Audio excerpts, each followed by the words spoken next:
ਖਬਰਾਂ ਦੇ ਬੁਲੇਟਿਨ ਦੇ ਸਪਾਂਸਰ ਨੇ ਰੀਅਲਟਰ ਗੁਰਜਿੰਦਰ ਸਿੰਘ ਰੰਧਾਵਾ। ਹਰ ਤਰ੍ਹਾਂ ਦੀ ਪ੍ਰਾਪਰਟੀ ਖਰੀਦਣ ਤੇ ਵੇਚਣ ਲਈ ਤੁਸੀਂ ਕਾਲ ਕਰ ਸਕਦੇ ਹੋ। देख रहे हो पंजाब मेल यूएसए टीवी। मैं आप वरुण कौर मान। खबरां दे बुलेटिन 'ਚ ਤੁਹਾਡਾ स्वागत है। पहला नज़र पाਉਂਦੇ ਹਾਂ खास खबरां ते। H1B वीज़ा तो इनकार। 70 ਭਾਰਤੀਆਂ ने अमरीकी सरकार खिलाफ की कानूनी कार्रवाई शुरू। फर्जी दस्तावेज का मामला है। कैनेडियन अदालत ने ब्रिजेश मिश्रा नूं राहत नहीं दी है। अमरीका दे विच संगीत समारोह के दौरान भीड़ ते अन्नेवाह गोलीबारी हुई है। एक दी मौत हो गई है ते कई जख्मी हुए ने। अमरीका ते चीन उड़ाणां दी गिणती दुगणी करन ते सहमत हुए ने। साबका अमरीकी राष्ट्रपति ट्रंप समर्थकां नूं अपने पक्ष विच करन च रुझे विवेक रामास्वामी अमरीकी राष्ट्रपति दे अहुदे लई दावा कर चुके ने। अमरीका के जंगलों के 100 सालों की सब तो भयानक अग है। हुण तक मौतों की गिणती 93 हो गई है। तो हुण इन्हां खबरों का विस्तार। अमरीका कनेडा सने देश विदेश दीआं होर बहुत सारियां खबरां।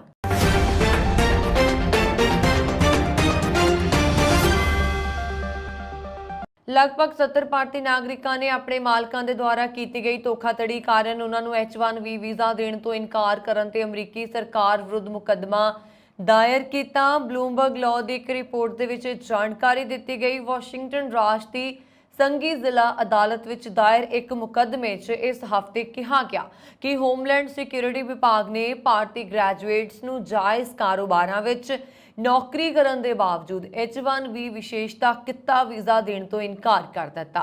शिकायत के अनुसार अमरीकी कॉलेजां अते यूनीवर्सिटीज़ दे विदेशी ग्रैजुएटां लई सिखलाई प्रोग्राम के द्वारा नियुक्त किए गए भारतीय ग्रैजुएट्स नूं जवाब देने का मौका दिते बिना उन्हां कारोबारां नाल जुड़े होण दे लई गलत तरीके नाल सज़ा दी गई।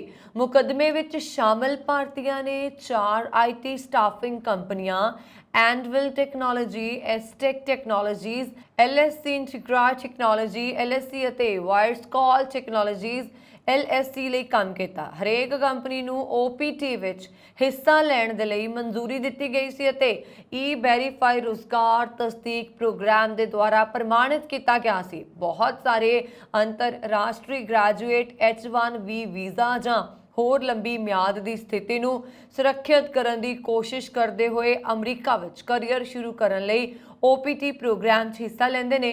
मुकदमे के अनुसार DHS ने बाद विच सरकार, स्कूलों ते विदेशी राष्ट्रीय विद्यार्थियों नूं धोखा देण दी कंपनियां दी योजना का पर्दाफाश किया। मुद्दईआं दी नुमाइंदगी कर रहे वेस्टर्न लॉ अटॉर्नी जोनाथन ने कहा है कि एजेंसी ने यह मन्निया है कि इस किसी ने भी जिन्हां कंपनियां 'च काम कीता सी ਉਹ ਵੀਜ਼ਾ ਜਾਂ ਇਮੀਗ੍ਰੇਸ਼ਨ ਲਾਭ ਪ੍ਰਾਪਤ ਕਰਨ ਦੀ ਕੋਸ਼ਿਸ਼ ਵਿੱਚ ਅਮਰੀਕੀ ਸਰਕਾਰ ਨੂੰ ਧੋਖਾਧੜੀ ਵਾਲੀ ਗਲਤ ਬਿਆਨਬਾਜ਼ੀ ਦਾ ਦੋਸ਼ ਸੀ। ਵੈਸਟਿਨ ਨੇ ਕਿਹਾ ਕਿ DHS ਨੂੰ ਅਸਲ ਵਿੱਚ ਪ੍ਰਭਾਵਿਤ ਧਿਰਾਂ ਨੂੰ ਨੋਟਿਸ ਦੇਣ ਅਤੇ ਜਵਾਬ ਦੇਣ ਦੀ ਯੋਗਤਾ ਦੀ ਪ੍ਰਕਿਰਿਆ ਵਿੱਚੋਂ ਲੰਘਣਾ ਪਏਗਾ।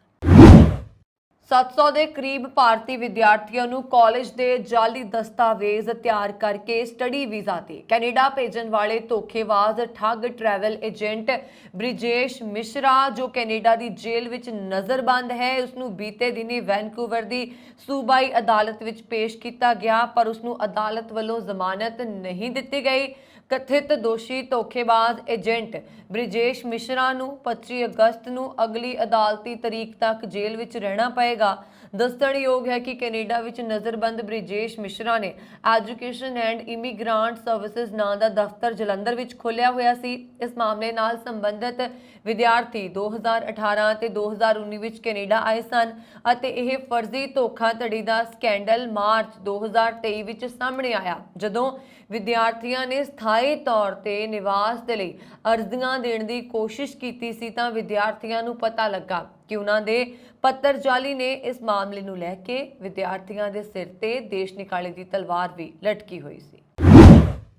अमरीका विच गोलीबारी की एक होर घटना सामने आई। इस बार एक रॉक शो विच मौजूद लोगों ते गोलीबारी की गई जिस विच एक व्यक्ति की मौत हो गई और 6 होर जख्मी हो गए।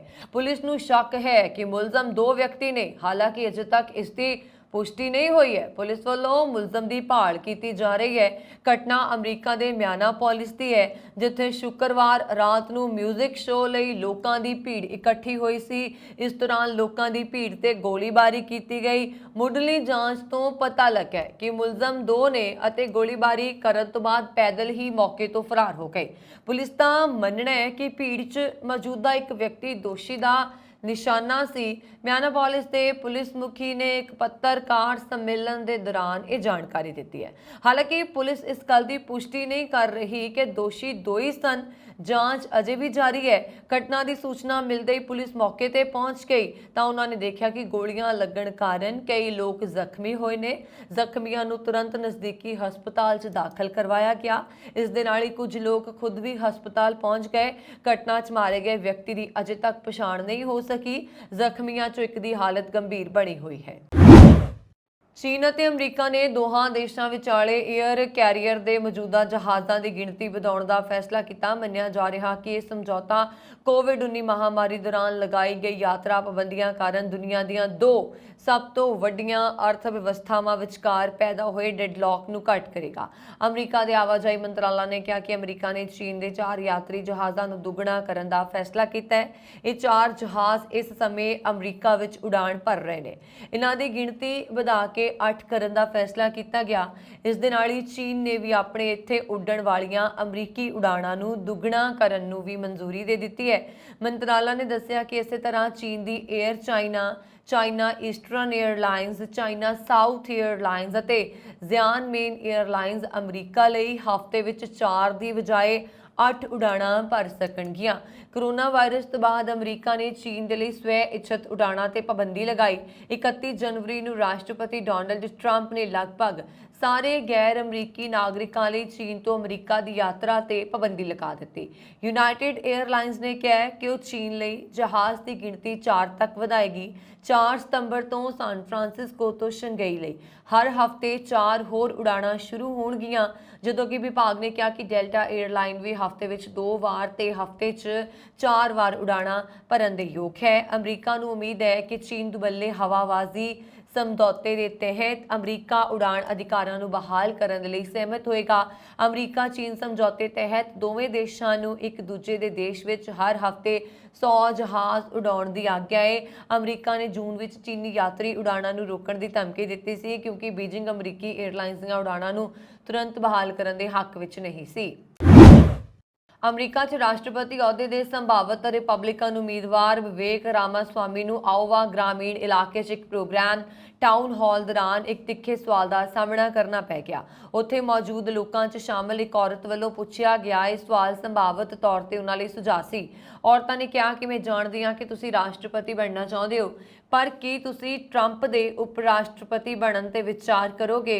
ਇਸ ਸਵਾਲ ਤੇ ਮਾਹੌਲ ਤਣਾਅਪੂਰਨ ਹੋ ਗਿਆ ਤੇ ਰਾਮਾਸਵਾਮੀ ਨੇ ਇਸ ਦਾ ਲੰਬਾ ਚੌੜਾ ਜਵਾਬ ਦਿੱਤਾ। ਇਸ ਸਵਾਲ ਨੇ ਉਸ ਮੁੱਖ ਚੁਣੌਤੀ ਨੂੰ ਵੀ ਉਜਾਗਰ ਕਰ ਦਿੱਤਾ ਜਿਸ ਦਾ ਦੌਲਤਮੰਦ ਉਦਯੋਗਪਤੀ ਰਾਮਾਸਵਾਮੀ ਸਾਹਮਣਾ ਕਰ ਰਹੇ ਨੇ। ਉਹਨਾਂ ਸਾਹਮਣੇ ਟਰੰਪ ਸਮਰਥਕਾਂ ਨੂੰ ਆਪਣੇ ਪੱਖ 'ਚ ਕਰਨ ਦੀ ਚੁਣੌਤੀ ਹੈ ਅਤੇ ਇਸ ਕੰਮ ਵਿੱਚ ਰੁੱਝ ਗਏ ਨੇ। ਉਹ ਜਿੰਨਾ ਜ਼ਿਆਦਾ ਕਹਿਣਗੇ ਉਹ ਟਰੰਪ ਦਾ ਸਨਮਾਨ ਕਰਦੇ ਨੇ, ਉਨਾ ਹੀ ਉਸ ਲਈ ਚੰਗਾ ਹੋਏਗਾ। ਤਕਰੀਬਨ 6 ਮਹੀਨੇ ਪਹਿਲਾਂ ਇਸ ਦੌੜ ਵਿੱਚ ਸ਼ਾਮਲ ਹੋਣ ਤੋਂ ਬਾਅਦ ਰਾਮਾਸਵਾਮੀ ਘੱਟ ਪਛਾਣੇ ਜਾਣ ਵਾਲੇ ਨੇਤਾ ਹੋਣ ਦੇ ਬਾਵਜੂਦ ਰਿਪਬਲਿਕਨ ਪ੍ਰਾਇਮਰੀ ਚੋਣਾਂ 'ਚ ਤੀਜੇ ਸਥਾਨ ਤੇ ਪਹੁੰਚ ਗਏ। ਵੋਟਰਾਂ ਦੀ ਦਿਲਚਸਪੀ ਰਾਮਾਸਵਾਮੀ ਪ੍ਰਤੀ ਵੱਧ ਰਹੀ ਹੈ, ਪਰ ਸਾਬਕਾ ਰਾਸ਼ਟਰਪਤੀ ਡੋਨਾਲਡ ਟਰੰਪ ਅਜੇ ਵੀ ਬਹੁਤ ਰੂੜੀਵਾਦੀਆਂ ਦੇ ਪਸੰਦੀਦਾ ਨੇਤਾ ਬਣੇ ਹੋਏ ਨੇ। ਆਓਵਾ ਦੇ ਵੇਲ 'ਚ ਇੱਕ ਕੈਵਰਨਸ ਬਿਲਡਿੰਗ ਕੰਪਨੀ ਦੇ ਵਰਕਸ਼ਾਪ 'ਚ ਆਯੋਜਿਤ ਟਾਊਨ ਹਾਲ ਪ੍ਰੋਗਰਾਮ ਤੋਂ ਬਾਅਦ ਰਾਮਾਸਵਾਮੀ ਨੇ ਕਿਹਾ ਬਹਿਸ ਮਹੱਤਵਪੂਰਨ ਹੋਏਗੀ, ਪਰ ਮੈਨੂੰ ਲੱਗਦਾ ਹੈ ਕਿ ਅਸੀਂ ਜਿਸ ਰਾਹ ਤੇ ਚੱਲ ਰਹੇ ਹਾਂ ਉਸ ਤੇ ਚੱਲਦੇ ਰਹਾਂਗੇ। ਅਮਰੀਕਾ ਦੇ ਹਵਾਈ ਸੂਬੇ ਵਿੱਚ ਮੌਈ ਦੇ ਜੰਗਲਾਂ 'ਚ ਲੱਗੀ ਅੱਗ ਕਾਰਨ ਮਰਨ ਵਾਲਿਆਂ ਦੀ ਗਿਣਤੀ ਵੱਧ ਕੇ 93 ਹੋ ਗਈ। ਅਧਿਕਾਰੀਆਂ ਨੇ ਸ਼ਨੀਚਰਵਾਰ ਨੂੰ ਇਹ ਜਾਣਕਾਰੀ ਦਿੱਤੀ ਸੀ। ਇਹ ਇੱਕ ਸਦੀ ਵਿੱਚ ਅਮਰੀਕਾ ਦੇ ਇਤਿਹਾਸ 'ਚ ਸਭ ਤੋਂ ਘਾਤਕ ਜੰਗਲੀ ਅੱਗ ਹੈ। ਮੌਈ ਦੇ ਪੁਲਿਸ ਮੁਖੀ ਜੌਨ ਨੇ ਕਿਹਾ ਕਿ ਮਰਨ ਵਾਲਿਆਂ ਦੀ ਗਿਣਤੀ ਵੱਧ ਸਕਦੀ ਹੈ ਕਿਉਂਕਿ ਬਚਾਅ ਤੇ ਖੋਜ ਟੀਮਾਂ ਨੇ ਕੇਵਲ 3% ਖੇਤਰ ਦੀ ਖੋਜ ਕੀਤੀ ਹੈ। ਉਹਨਾਂ ਨੇ ਕਿਹਾ ਕਿ ਲਾਸ਼ਾਂ ਦੀ ਸ਼ਨਾਖਤ ਕਰਨਾ ਬਹੁਤ ਮੁਸ਼ਕਿਲ ਹੈ ਕਿਉਂਕਿ ਉਹਨਾਂ ਨੂੰ ਸਿਰਫ ਲਾਸ਼ਾਂ ਦੇ ਅਵਸ਼ੇਸ਼ ਹੀ ਮਿਲੇ ਨੇ। ਪਲੇਟੀਅਰ ਨੇ ਦੱਸਿਆ ਕਿ ਹੁਣ ਤੱਕ 2 ਲਾਸ਼ਾਂ ਦੀ ਪਛਾਣ ਹੋ ਚੁੱਕੀ ਹੈ। ਪਲੇਟੀਅਰ ਨੇ ਕਿਹਾ ਕਿ ਪੁਲਿਸ ਨੂੰ ਲਾਸ਼ਾਂ ਦੀ ਪਛਾਣ ਕਰਨ ਅਤੇ ਉਹਨਾਂ ਦੇ ਨਜ਼ਦੀਕੀ ਰਿਸ਼ਤੇਦਾਰਾਂ ਦੀ ਪਛਾਣ ਕਰਨ ਲਈ DNA ਟੈਸਟ ਕਰਨ ਦੀ ਜ਼ਰੂਰਤ ਹੋਏਗੀ। ਸੂਬੇ ਦੇ ਗਵਰਨਰ ਜੋਸ਼ ਨੇ ਕਿਹਾ ਕਿ ਹਵਾਈ 'ਚ ਹੁਣ ਤੱਕ ਦੀ ਸਭ ਤੋਂ ਭਿਆਨਕ ਕੁਦਰਤੀ ਆਫਤ ਹੈ। ਉਹਨਾਂ ਨੇ ਟਿੱਪਣੀ ਇਤਿਹਾਸਕ ਫਰੰਟ ਸਟਰੀਟ ਦਾ ਦੌਰਾ ਕਰਨ ਉਪਰੰਤ ਕੀਤੀ ਹੈ। ਉਹਨਾਂ ਨੇ ਕਿਹਾ ਕਿ ਅਸੀਂ ਕੇਵਲ ਇੰਤਜ਼ਾਰ ਕਰ ਸਕਦੇ ਹਾਂ ਅਤੇ ਉਹਨਾਂ ਦੀ ਮਦਦ ਕਰ ਸਕਦੇ ਹਾਂ ਜੋ ਜ਼ਿੰਦਾ ਨੇ। ਹੁਣ ਸਾਡਾ ਫੋਕਸ ਜਦੋਂ ਵੀ ਸੰਭਵ ਹੋ ਸਕੇ ਲੋਕਾਂ ਨੂੰ ਇਕਜੁੱਟ ਕਰਨਾ, ਉਹਨਾਂ ਨੂੰ ਰਿਹਾਇਸ਼ ਦਿਵਾਉਣਾ ਅਤੇ ਉਹਨਾਂ ਨੂੰ ਸਿਹਤ ਸੰਭਾਲ ਪ੍ਰਦਾਨ ਕਰਨਾ ਹੈ। ਗਵਰਨਰ ਗ੍ਰੀਨ ਨੇ ਕਿਹਾ ਕਿ ਪੱਛਮੀ ਮਾਈ ਵਿੱਚ ਘੱਟੋ ਘੱਟ 2200 ਇਮਾਰਤਾਂ ਤਬਾਹੀਆਂ ਗਈਆਂ ਜਾਂ ਨੁਕਸਾਨੀਆਂ ਗਈਆਂ, ਜਿਨ੍ਹਾਂ ਚੋਂ 86% ਯਾਨੀ ਕਿ 86% ਰਿਹਾਇਸ਼ੀ ਨੇ। ਉਹਨਾਂ ਨੇ ਕਿਹਾ ਕਿ ਕਰੀਬ 6 ਅਰਬ ਅਮਰੀਕੀ ਡਾਲਰ ਦਾ ਨੁਕਸਾਨ ਹੋਇਆ ਹੈ। ਗ੍ਰੀਨ ਅਤੇ ਹੋਰ ਅਧਿਕਾਰੀਆਂ ਨੇ ਦੱਸਿਆ ਕਿ 93 ਲੋਕਾਂ ਦੀ ਮੌਤ ਦੀ ਪੁਸ਼ਟੀ ਹੋਈ ਹੈ। ਅਧਿਕਾਰੀਆਂ ਨੇ ਦੱਸਿਆ ਕਿ ਪੱਛਮੀ ਮਾਈ ਦੇ ਕਾਨਾਪਲੀ 'ਚ ਸ਼ੁੱਕਰਵਾਰ ਸ਼ਾਮ ਨੂੰ ਲੱਗੀ ਅੱਗ ਨੂੰ ਬੁਝਾਉਣ 'ਚ ਅਧਿਕਾਰੀ ਸਫਲ ਰਹੇ।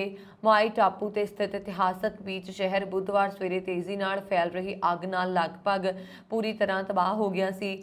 ਜੇਕਰ ਬੱਚੇ ਲੋਕਾਂ ਦੀ ਮੰਨੀਏ ਤਾਂ ਉਹਨਾਂ ਨੂੰ ਘਟਨਾ ਬਾਰੇ ਕੋਈ ਚੇਤਾਵਨੀ ਨਹੀਂ ਦਿੱਤੀ ਗਈ। ਦੱਖਣੀ ਕੈਲੀਫੋਰਨੀਆ ਦੇ ਇੱਕ ਜੱਜ ਦੇ ਵਿਰੁੱਧ ਆਪਣੀ ਪਤਨੀ ਦੀ ਗੋਲੀ ਮਾਰ ਕੇ ਹੱਤਿਆ ਕਰਨ ਦੇ ਦੋਸ਼ ਆਇਦ ਕਰਨ ਦੀ ਖਬਰ ਹੈ।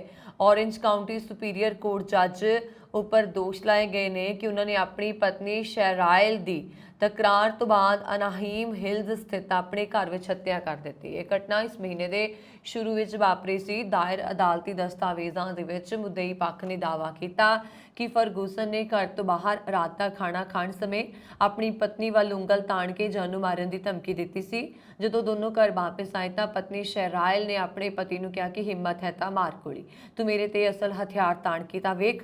ਇਸ ਉਪਰੰਤ ਜ਼ੈਫਰੀ ਨੇ ਆਪਣੀ ਪਿਸਤੌਲ ਨਾਲ ਸ਼ੈਰਾਇਲ ਨੂੰ ਗੋਲੀ ਮਾਰ ਦਿੱਤੀ।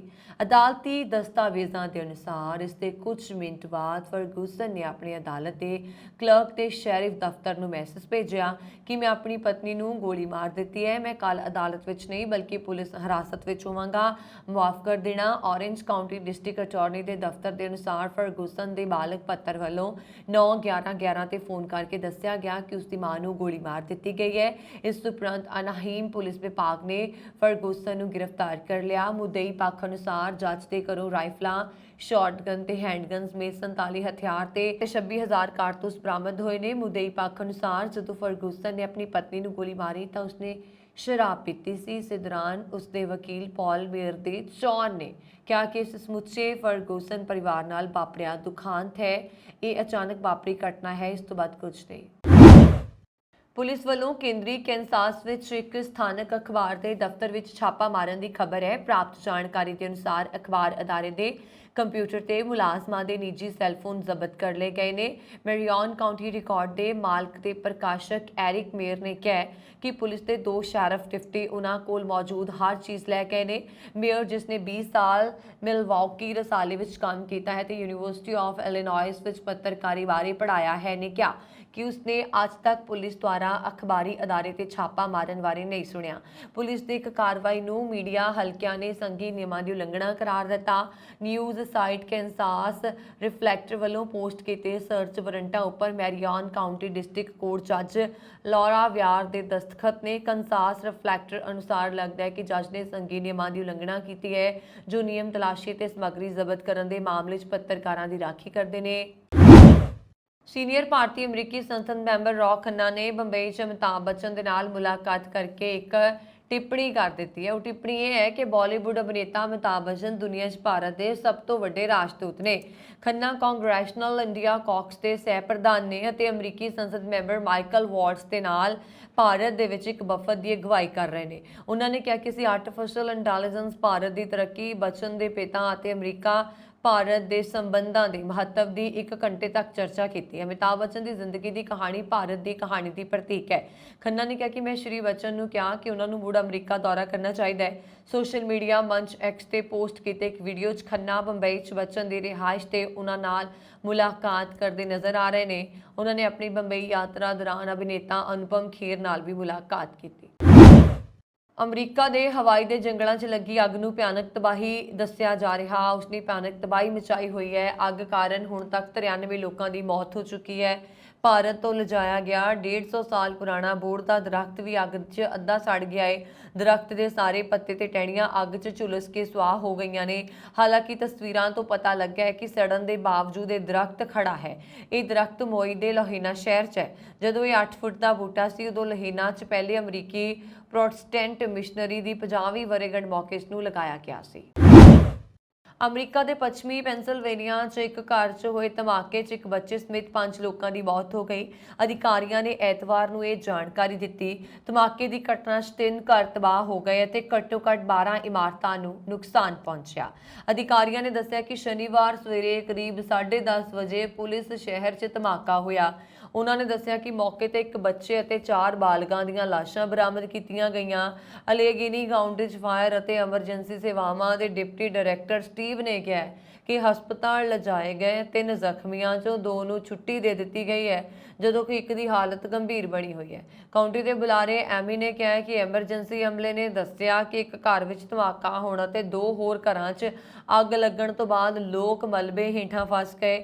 ਅਧਿਕਾਰੀਆਂ ਨੇ ਦੱਸਿਆ ਕਿ ਉਹਨਾਂ ਨੂੰ ਇਹ ਨਹੀਂ ਪਤਾ ਕਿ ਘਟਨਾ ਦੇ ਸਮੇਂ ਇਹਨਾਂ ਘਰਾਂ 'ਚ ਕਿੰਨੇ ਲੋਕ ਸੀ। ਉਹਨਾਂ ਨੇ ਕਿਹਾ ਕਿ ਘਰ ਵਿੱਚ ਧਮਾਕਾ ਹੋਣ ਦੇ ਕਾਰਨਾਂ ਦਾ ਪਤਾ ਲਗਾਇਆ ਜਾ ਰਿਹਾ ਹੈ। ਫਲੋਰੀਡਾ ਜਾ ਰਿਹਾ ਇੱਕ ਅਮਰੀਕੀ 에ਅਰਲਾਈਨਸ ਦਾ ਜਹਾਜ਼ ਅਚਾਨਕ ਕਰੀਬ 20,000 ਫੁੱਟ ਹੇਠਾਂ ਆ ਗਿਆ। ਸਿਰਫ 3 ਮਿੰਟ ਦੇ ਅੰਦਰ ਵਾਪਰੀ ਇਸ ਘਟਨਾ ਨੇ ਹਲਚਲ ਮਚਾ ਦਿੱਤੀ।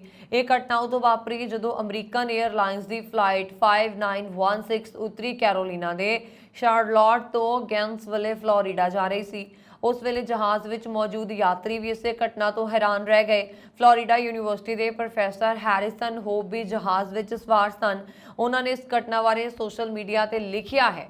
ਇਸ ਘਟਨਾ ਦਾ ਵੇਰਵਾ ਦਿੰਦੇ ਹੋਏ ਪ੍ਰੋਫੈਸਰ ਹੈਰਿਸਨ ਨੇ ਲਿਖਿਆ ਕਿ ਇਹ ਬਹੁਤ ਹੀ ਡਰਾਉਣੀ ਘਟਨਾ ਸੀ। ਉਹਨਾਂ ਨੇ ਇਸ ਘਟਨਾ ਦੀ ਫੋਟੋ ਸੋਸ਼ਲ ਮੀਡੀਆ ਤੇ ਸ਼ੇਅਰ ਕੀਤੀ ਹੈ ਅਤੇ ਲਿਖਿਆ ਹੈ ਕਿ ਤਸਵੀਰਾਂ 'ਚ ਸੜਨ ਅਤੇ ਧਮਾਕੇ ਦੀ ਬਦਬੂ ਨੂੰ ਕੈਦ ਨਹੀਂ ਕੀਤਾ ਜਾ ਸਕਦਾ। ਤਸਵੀਰਾਂ 'ਚ ਦੇਖਿਆ ਜਾ ਰਿਹਾ ਹੈ ਕਿ ਪ੍ਰੋਫੈਸਰ ਸਮੇਤ ਸਾਰੇ ਯਾਤਰੀ ਲਟਕਦੇ ਆਕਸੀਜਨ ਮਾਸਕ ਦੀ ਮਦਦ ਦੇ ਨਾਲ ਸਾਹ ਲੈਣ ਦੀ ਕੋਸ਼ਿਸ਼ ਕਰ ਰਹੇ ਨੇ। ਪ੍ਰੋਫੈਸਰ ਨੇ ਲਿਖਿਆ ਕਿ ਮੈਂ ਕਈ ਵਾਰ ਹਵਾਈ ਯਾਤਰਾ ਕੀਤੀ ਹੈ, ਪਰ ਇਹ ਅਸਲ ਵਿੱਚ ਡਰਾਉਣੀ ਸੀ। ਅਮਰੀਕਨ 에ਅਰ 5916 ਦੇ ਪਾਇਲਟ ਅਤੇ ਚਾਲਕ ਦਲ ਦਾ ਬਹੁਤ ਧੰਨਵਾਦ। ਫਲਾਈਟ ਅਵੇਅਰ ਦੁਆਰਾ ਜਾਰੀ ਕੀਤੇ ਗਏ ਅੰਕੜਿਆਂ ਦੇ ਅਨੁਸਾਰ ਇਹ ਜਹਾਜ਼ ਕੇਵਲ 11 ਮਿੰਟ ਦੇ ਅੰਤਰਾਲ ਤੇ ਲਗਭਗ 20,000 ਫੁੱਟ ਹੇਠਾਂ ਆ ਗਿਆ।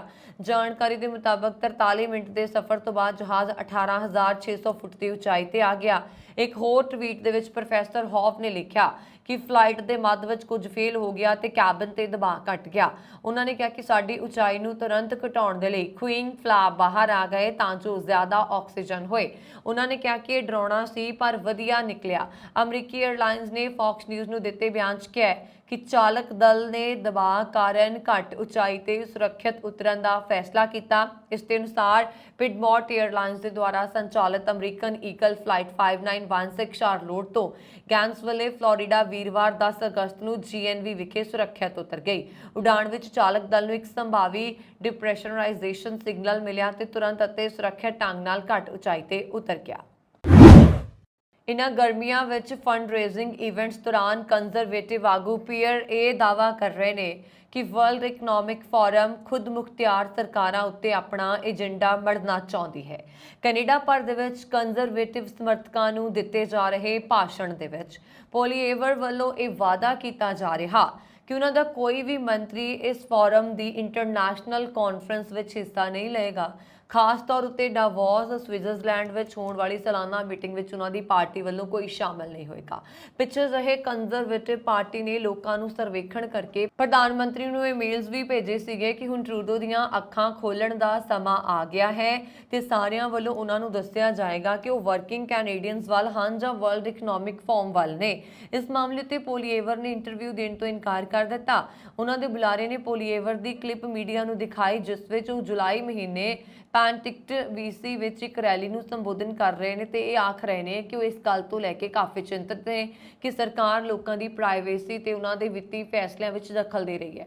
ਉਹਨਾਂ ਨੇ ਇਹ ਵੀ ਆਖਿਆ ਕਿ ਉਹਨਾਂ ਵੱਲੋਂ ਆਪਣੇ ਸਾਰੇ ਮੰਤਰੀਆਂ ਤੇ ਉੱਘੇ ਸਰਕਾਰੀ ਅਧਿਕਾਰੀਆਂ ਨੂੰ ਵਰਲਡ ਇਕਨੋਮਿਕ ਫੋਰਮ ਦੇ ਕਿਸੇ ਵੀ ਮਾਮਲੇ ਵਿੱਚ ਸ਼ਾਮਲ ਹੋਣ ਤੋਂ ਰੋਕਿਆ ਜਾਏਗਾ। ਜ਼ਿਕਰਯੋਗ ਹੈ ਕਿ ਲੰਬੇ ਸਮੇਂ ਤੋਂ ਕੈਨੇਡਾ ਵਰਲਡ ਇਕਨੋਮਿਕ ਫੋਰਮ ਦੇ ਇਵੈਂਟਸ ਵਿੱਚ ਹਿੱਸਾ ਲੈਂਦਾ ਆਇਆ ਹੈ। ਸਾਬਕਾ ਕੰਜ਼ਰਵੇਟਿਵ ਪ੍ਰਧਾਨ ਮੰਤਰੀ ਸਟੀਫਨ ਤੇ ਉਹਨਾਂ ਦੇ ਮੰਤਰੀ ਮੰਡਲ ਦੇ ਮੰਤਰੀਆਂ ਵੱਲੋਂ ਨਿਯਮਿਤ ਤੌਰ ਉਤੇ ਫੋਰਮ ਦੀ ਸਿਖਰ ਵਾਰਤਾ ਵਿੱਚ ਹਿੱਸਾ ਲਿਆ ਜਾਂਦਾ ਹੈ। 2016 ਤੋਂ 2018 ਵਿੱਚ ਟਰੂਡੋ ਵੱਲੋਂ ਨਿੱਜੀ ਤੌਰ ਉਤੇ ਫੋਰਮ ਦੀਆਂ ਸਿਖਰ ਵਾਰਤਾਵਾਂ ਵਿੱਚ ਹਿੱਸਾ ਲਿਆ ਗਿਆ ਤੇ ਉਹਨਾਂ ਦੇ ਮੰਤਰੀ ਵੀ ਅਜਿਹੇ ਇਵੈਂਟਸ ਵਿੱਚ ਹਿੱਸਾ ਲੈਂਦੇ ਰਹੇ। ਇਸ ਸਾਲ ਜਨਵਰੀ ਵਿੱਚ ਹੋਈ ਫੋਰਮ ਦੀ ਸਾਲਾਨਾ ਸਿਖਰ ਵਾਰਤਾ ਵਿੱਚ ਵਿੱਤੀ ਮੰਤਰੀ ਕ੍ਰਿਸਟੀਆ ਫਰੀਲੈਂਡ ਵੱਲੋਂ ਆਪ ਹਿੱਸਾ ਲਿਆ ਗਿਆ। ਇਟੋਬੀਕੋ ਵਿੱਚ ਦਿਨ ਦਿਹਾੜੇ ਵਾਪਰੀ ਸ਼ੂਟਿੰਗ ਦੀ ਘਟਨਾ ਵਿੱਚ ਇੱਕ 20 ਸਾਲਾ ਵਿਅਕਤੀ ਜ਼ਖਮੀ ਹੋ ਗਿਆ। ਉਸ ਦੀ ਹਾਲਤ ਖਤਰੇ ਤੋਂ ਬਾਹਰ ਦੱਸੀ ਜਾਂਦੀ ਹੈ। ਗੋਲੀਆਂ ਚੱਲਣ ਦੀਆਂ ਖਬਰਾਂ ਮਿਲਣ ਤੋਂ ਬਾਅਦ ਪੁਲਿਸ ਦੁਪਹਿਰੇ 2 ਵਜੇ ਵਨ ਹੈਮਥੌਪ ਰੋਡ ਤੇ ਦਾ ਵੈਸਟ ਮਾਲ ਇਲਾਕੇ 'ਚ ਪਹੁੰਚੀ। ਪੁਲਿਸ ਨੂੰ ਮੌਕੇ ਉੱਤੇ ਇੱਕ ਵਿਅਕਤੀ ਬਾਹ ਵਿੱਚ ਗੋਲੀ ਲੱਗਣ ਕਾਰਨ ਜ਼ਖਮੀ ਹਾਲਤ ਵਿੱਚ ਮਿਲਿਆ। 911 ਨੂੰ ਕਾਲ ਕਰਨ ਦੇ ਲਈ ਜ਼ਖਮੀ ਵਿਅਕਤੀ ਖੁਦ ਗੱਡੀ ਚਲਾ ਕੇ 666 ਵਾਰਡ ਹੈਮਥੌਰਪ ਰੋਡ ਉੱਤੇ ਸਥਿਤ ਪਲਾਜ਼ਾ ਦੇ ਪਾਰਕਿੰਗ ਲਾਟ ਵਿੱਚ ਪਹੁੰਚਿਆ। ਜ਼ਖਮੀ ਵਿਅਕਤੀ ਦੀ ਕਾਰ ਉੱਤੇ ਗੋਲੀਆਂ ਲੱਗਣ ਕਾਰਨ 3 ਮੋਰੀਆਂ ਵੀ ਹੋਈਆਂ ਪਈਆਂ ਸਨ, ਜਿਨ੍ਹਾਂ ਵਿੱਚੋਂ 2 ਵਿੰਡਸ਼ੀਲਡ ਉੱਤੇ ਤੇ ਇੱਕ ਇੰਜਣ ਦੇ ਬੋਨਟ ਉੱਤੇ ਸੀ। ਅਜੇ ਤੱਕ ਕਿਸੇ ਮਸ਼ਕੂਕ ਸੰਬੰਧੀ ਕੋਈ ਰਿਪੋਰਟ ਜਾਰੀ ਨਹੀਂ ਕੀਤੀ ਗਈ ਹੈ ਤੇ ਅਜੇ ਇਹ ਵੀ ਪਤਾ ਨਹੀਂ ਲੱਗ ਸਕਿਆ ਕਿ ਗੋਲੀਆਂ ਚਲਾਏ ਜਾਣ ਪਿੱਛੇ ਕਾਰਨ ਕੀ ਸੀ। ਪਿਕਰਿੰਗ ਵਿੱਚ ਇਕੱਠੇ ਹੋ ਕੇ ਲੋਕਾਂ ਵੱਲੋਂ ਫੋਰਡ ਸਰਕਾਰ ਨੂੰ ਫਾਰਮਲੈਂਡ ਤੇ ਗ੍ਰੀਨ ਬੈਲਟ ਦੇ ਹੋਰਨਾਂ ਇਲਾਕਿਆਂ ਉੱਤੇ ਡਿਵੈਲਪਮੈਂਟ ਨਾ ਕਰਨ ਦੀ ਅਪੀਲ ਕੀਤੀ ਗਈ। ਮੁਜ਼ਾਹਰਾਕਾਰੀ ਕਿੰਗਸਟਨ ਰੋਡ ਉੱਤੇ ਸਥਿਤ ਪ੍ਰੋਵਿੰਸ਼ੀਅਲ ਵਿੱਤ ਮੰਤਰੀ ਪੀਟਰ ਦੇ ਆਫਿਸ ਦੇ ਬਾਹਰ ਇਕੱਠੇ ਹੋਏ ਤੇ ਉਹਨਾਂ ਨੇ ਆਖਿਆ ਕਿ ਗ੍ਰੀਨ ਬੈਲਟ ਦੇ ਇਲਾਕੇ ਵਿੱਚ ਰਿਹਾਇਸ਼ੀ ਏਰੀਆ ਬਣਾਉਣ ਦੇ ਨਾਲ ਕਮਿਊਨਿਟੀਜ਼ ਦਿਵਾਲੀਆ ਹੋ ਜਾਣਗੀਆਂ। ਇਹ ਵੀ ਆਖਿਆ ਗਿਆ ਹੈ ਕਿ ਕਹਿਰੇ ਪਰਿਵਾਰਾਂ ਲਈ ਘਰ ਬਣਾਉਣ ਨਾਲ ਸਪੇਸ ਦੀ ਸਹੀ ਵਰਤੋਂ ਨਹੀਂ ਹੋ ਸਕੇਗੀ। ਇਹ ਰੈਲੀ ਆਡੀਟਰ ਜਨਰਲ ਬੌਨੀ ਵੱਲੋਂ ਪੇਸ਼ ਕੀਤੀ ਗਈ। ਆਪਣੀ ਰਿਪੋਰਟ ਤੋਂ ਕੁਝ ਦਿਨ ਬਾਅਦ ਕੀਤੀ ਗਈ ਇਸ ਰਿਪੋਰਟ ਵਿੱਚ ਆਡੀਟਰ ਜਨਰਲ ਨੇ ਕੁਝ ਖਾਮੀਆਂ ਦੱਸੀਆਂ ਸੀ ਤੇ ਇਸ ਦੇ ਨਾਲ ਹੀ ਕੁਝ ਸਿਫਾਰਸ਼ਾਂ ਵੀ ਕੀਤੀਆਂ ਸੀ। ਇਸ ਉੱਤੇ ਪ੍ਰੀਮੀਅਰ ਡਗ ਫੋਰਡ ਨੇ ਆਖਿਆ ਸੀ ਕਿ ਜ਼ਮੀਨ ਦੀ ਚੋਣ ਕਰਨ ਦੀ ਪ੍ਰਕਿਰਿਆ 'ਚ ਕੁਝ ਖਾਮੀਆਂ ਹੋ ਸਕਦੀਆਂ ਨੇ, ਪਰ ਕਿਸੇ ਨੂੰ ਵੀ ਖਾਸ ਲਾਹਾ ਨਹੀਂ ਪਹੁੰਚਾਇਆ ਗਿਆ। ਉਹਨਾਂ ਨੇ ਇਹ ਵੀ ਆਖਿਆ ਕਿ ਪਾਈਆਂ ਗਈਆਂ ਖਾਮੀਆਂ ਨੂੰ ਦੂਰ ਕਰਨ ਦੀ ਕੋਸ਼ਿਸ਼ ਕੀਤੀ ਜਾਏਗੀ ਤੇ ਇਸ ਕੰਮ ਨੂੰ ਬਿਹਤਰ ਢੰਗ ਨਾਲ ਨੇਪਰੇ ਚਾੜਿਆ ਜਾਏਗਾ।